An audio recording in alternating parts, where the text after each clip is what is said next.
quelques fois par année, il y a des gens qui viennent me voir ou qui m'envoient des messages via mon blog ou Facebook puis qui me disent « Dan, moi sur mon lac, là, le doré, il mord juste le soir. » Honnêtement, je me range dans le camp des sceptiques quand j'entends quelque chose comme ça.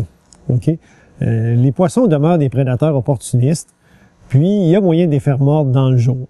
Parfois, sur certains lacs, c'est vrai que c'est plus difficile. Puis si on part l'histoire au début, on pourrait dire, de toute façon, la période principale d'alimentation naturelle du doré, c'est le soir. Fait qu'au point de départ, normalement, dans la majorité des plans d'eau, à moins peut-être d'eau très turbide, c'est le soir que le doré mange plus. Ça, c'est presque toujours vrai. Okay? Il y a une situation particulière, par contre, qu'on se doit d'adresser. C'est dans les lacs où le poisson fourrage est du cisco. C'est un poisson argenté avec le dos noir qui peut venir assez gros, 6, 7, 8, 9, 10 pouces. Dans les lacs où le doré se nourrit de ce poisson-là, il y a un phénomène particulier qui se produit. Puis je vous l'explique rapidement parce que c'est pas nécessairement l'objet de la capsule. C'est qu'en fin de journée, en fait, de façon générale, ces poissons-là dans le jour sont plus creux que ne le sont les dorés. Ils préfèrent une température d'eau plus froide que le doré. On les retrouve plus en profondeur. 1 heure ou 2 avant que le soleil se couche, il y a un phénomène qui fait que le plancton remonte vers la surface. Alors là, ces poissons-là remontent à leur tour vers la surface. Puis là, souvent, le doré va se mettre en chasse à ce moment-là. Puis il va en manger plusieurs de ces poissons-là qui sont assez gros, qui sont très nourrissants. Alors évidemment, le lendemain, il y a la bédaine pleine. Il digère son repas.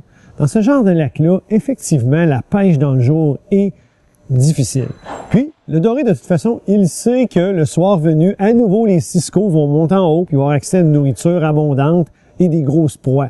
Donc, mais, ce qu'on doit faire à ce moment-là, c'est souvent des lacs où le doré va se tenir en suspension. Il ne sera pas sur les structures près des berges. Il peut être, par exemple, dans 35 pieds de profondeur, sur 60, 80 ou 100 pieds d'eau. Donc, on doit les rejoindre en suspension. Puis moi, la meilleure façon que j'ai trouvée pour faire ça, c'est en utilisant des harnais à verre, comme on le fait quand on pêche avec des marcheurs de fond, mais sans marcheurs de fond. J'utilise des plombs à pince, qu'on connaît aussi sous l'appellation de snap weight, pour faire descendre mes harnais à la hauteur des poissons, assez en profondeur, à leur température préférentielle. Donc, c'est une pêche qui est un petit peu exigeante, un petit peu difficile, mais on peut parvenir à prendre des poissons de cette façon-là. Ceci étant dit, ça, c'est un cas d'exception. Il y a quand même pas tant de lacs à dorer au Québec où il y a du cisco. Dans les autres cas, c'est simplement que faut réussir à adapter nos techniques. Faut pas pêcher au même endroit nécessairement ou de la même façon qu'on pêche le soir quand on a du succès. Des fois, leur territoire de chasse sont à un endroit, mais leur aire de repos est à une autre. Donc, dans le jour, là, faut faire un peu de travail de localisation pour trouver où ils sont. Première étape. Si on pêche dans le vide, avec les meilleures présentations, on n'arrivera à rien. Donc, relocaliser nos poissons, où sont leurs aires de repos. Puis ensuite de ça, si les poissons sont difficiles à prendre, là, on s'en va vers des techniques plus lentes, plus en finesse, des petits leurres. Des exemples de ça, c'est le drop shot, le slow debt. Ce genre de présentation-là, pour des poissons qui se nourrissent habituellement pas en journée, va nous permettre quand même de prendre du poisson. Donc, slow debt, pour les gens qui se rappellent pas c'est quoi ou seraient pas familiers avec ça, c'est une présentation qu'on fait avec un marcheur de fond, puis un hameçon qui est comme un peu tordu. Il y a vraiment une forme étrange.